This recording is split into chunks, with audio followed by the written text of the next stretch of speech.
बड़ी खबर क्या रही, उपराष्ट्रपति जेडी वैंस के साथ मॉनिटरिंग करते नजर आए हैं अमेरिकी राष्ट्रपति डोनाल्ड ट्रंप। ईरान पर हमले के वक्त ट्रंप मॉनिटरिंग कर रहे थे सिचुएशन रूम में बैठकर।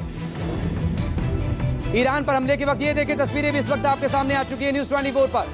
ये तस्वीरें वॉर ब्रेकिंग के साथ आपके सामने डोनाल्ड ट्रंप नजर आ रहे हैं, जेडी वैंस नजर आ रहे हैं। तमाम वो इंपॉर्टेंट फिगर जो वहां पर मौजूद थे, सिर्फ उन्हें तीन पर्सनालिटीज या 3 लोग ही इसमें नजर आ रहे हैं इस पूरी मीटिंग रूम में, सिचुएशन रूम में हमले की मॉनिटरिंग करते वक्त। बाकी क्या कोई और वहां पर मौजूद था या नहीं था, इन तस्वीरों के जरिए तो फिलहाल उसे दिखाया नहीं गया है, एक्सेप्ट द 3 पर्सनालिटीज जो इस वक्त आप देख पा रहे हैं। एक हल्का सा शेडो जरूर किसी का नजर आ रहा है, वो एक अलग सवाल है। लेकिन बहरहाल संजीव, मैं आपसे बात कर रहा था, ईरानियन टीवी जो क्लेम कर रहा है इस वक्त, सरकारी टेलीविजन है जो ईरान का, no nuclear radiation is expected and all enriched uranium has been removed from nuclear facilities in advance.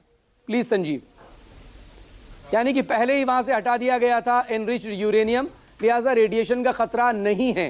हालांकि इसके लिए तो इंतजार करना होगा जब ऑफिशियल कुछ आए कि खतरा है या नहीं है या खतरा हुआ है, लेकिन ये पहले हटा लिया गया था, ये ईरानियन टीवी क्लेम कर रहा है। देखिए, इस बात को लेकर के हम लोगों ने पहले भी चर्चा की थी कि बावजूद उसके कि ये हमले की तैयारी है, बावजूद उसके कि फौरदो निशाने पर है, पर ईरान ने हो सकता है कि इस हमले की तैयारियां की हों। और जो बातें मोहसिन रेजाई के बयान में सामने आई थी कि हमने अपने तमाम एनरिच्ड यूरेनियम को दूसरे साइट्स पर ट्रांसफ़र कर दिया है, तो कहीं ऐसा तो नहीं है कि फौरदो जो है वो अपने आप में एक प्रेस्टीज का इश्यू बन गया कि वहाँ तो हमला करना ही करना है, और जबकि फौरदो से एनरिच्ड यूरेनियम को हटा करके दूसरी जगहों पर स्टोर कर दिया गया था। ये बहुत आसान नहीं है एनरिच्ड यूरेनियम को दूसरी जगहों पर स्टोर करना, और इसके लिए कितना एक्सपर्टीज़ है ईरान के पास इस बारे में जानकारी भी नहीं है। लेकिन ये ज़रूर संभव है कि हो सकता है कि इस युद्ध को आसन्न देखते हुए इस बात की तैयारी की गई हो और जो भी एनरिच्ड यूरेनियम हो उसे हटा लिया गया हो। इससे क्या होगा कि जो यूरेनियम जो परमाणु कार्यक्रम है ईरान का, वो कुछ साल ही पीछे जाएगा और फिर से एक बार रीग्रुप करके दोबारा से शुरू उसे किया जा सकता है। क्योंकि साइंटिस्ट भी मार दिए गए हैं टॉप के, तो जाहिर है कि दूसरे साइंटिस्ट जोड़े जाएंगे और फिर उसे शुरू किया जाएगा। लेकिन अगर ये संकेत दिया जा रहा है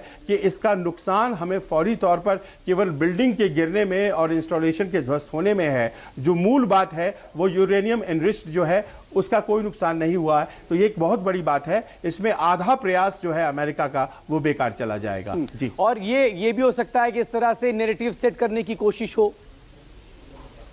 अगर ये भी खबर बाहर आएगी तो फिर से आगे और इजराइल इस तरह के और हमलों को या इस तरह की जानकारी जुटाने की कोशिश करेगा, फिर से यूएस के ऊपर प्रेशर करेगा कि अगर ये एनरिच्ड यूरेनियम बच गया है, ये सेफ है, तो फिर और अटैक किए जाएं, तो ईरान और दोहरा खतरा होगा ईरान पर। दोनों बातें हो सकती हैं। देखिए मकसूद, अगर ये एनरिच्ड यूरेनियम वहाँ से ट्रांसफ़र कर दिया गया है तो इस हमले ने एक तरह से ईरान को एक लेजिटिमेसी दे दी है, उसे एक वैधता दे दी है, और वो वैधता जो ये कहती है कि अब आप पर हमला हो ही गया है और इस बात के लिए हमला हुआ है कि आप वेपन ग्रेड एनरिचमेंट कर रहे हैं, तो आप करिए, हम सब आपके साथ हैं। और दुनिया के देश इस बात को लेकर के फिर कोई कुछ कहेगा नहीं उन्हें, क्योंकि उन्होंने बहुत बड़ी मार झेल ली। लेकिन दूसरी तरफ ये मौका भी है इजराइल के लिए, क्योंकि इजराइल आज की तारीख में अब अपने आप को ज़्यादा मजबूत मान रहा है। और अब से कुछ देर पहले विदेश मंत्री इजराइल के गिडियन सार, उन्होंने कहा है कि स्वर्ण अक्षरों में ट्रंप ने अपना नाम इतिहास में दर्ज कर लिया है, क्योंकि इस तरह का हमला कोई भी मिडिल ईस्ट की इतनी बड़ी कंट्री है ईरान, उसके ऊपर अमेरिकन प्रेसिडेंट ने हिम्मत नहीं किया था। और ये हमला करके एक तरह से उन्होंने स्वर्ण अक्षरों में अपना नाम लिखवा लिया इतिहास में, ये गिडियन सार कह रहे हैं। गिडियन सार कल कह रहे थे कि हमारे हमले से ही जो अभी तक इजराइल ने किया है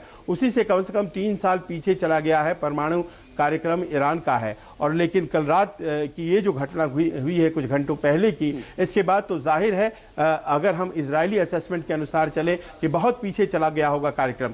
लेकिन क्या सचमुच ऐसा हुआ है? ईरान अपने आप में क्या इस बात की तैयारी करके नहीं रखा हुआ था कि अमेरिका हमला कर सकता है? और अगर करके रखा हुआ था ईरान ने तैयारी, तो कितना नुकसान हुआ है? ये सब तमाम ऐसी बातें हैं जिनके जवाब का इंतजार जिनके जवाब का इंतजार होगा। लेकिन ब्रिगेडियर दहिया, जरा ये भी बताइए कि अब तक जो मॉरल सपोर्ट करते हुए बाकी लोग नजर आ रहे थे, जिनमें दो बड़ी महाशक्ति हैं, एक रूस है, दूसरा चीन है। सुबह 4:30 बजे भारतीय समय के अनुसार ये हमला हुआ था और अब सुबह के 8:30 हो चुके, यानी कि 4 घंटे।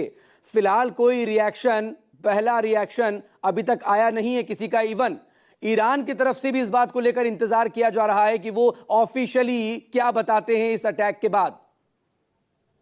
देखो, जहां तक ईरान का सवाल है, जैसे संजीव जी ने बताया कि वो इरना जो उनकी एजेंसी है उसने बताया कि इसकी लिमिटेड डैमेज हुई है अभी तक। और जहां तक, मैं रूस और चाइना पे बाद में आऊंगा, लेकिन आपकी जो आपने चित्र दिखाया, ट्रम्प साहब बैठे हैं और उन्होंने मेक अमेरिका ग्रेट अगेन की टोपी भी पहनी हुई है, लेकिन एक तरह से अमेरिका एक और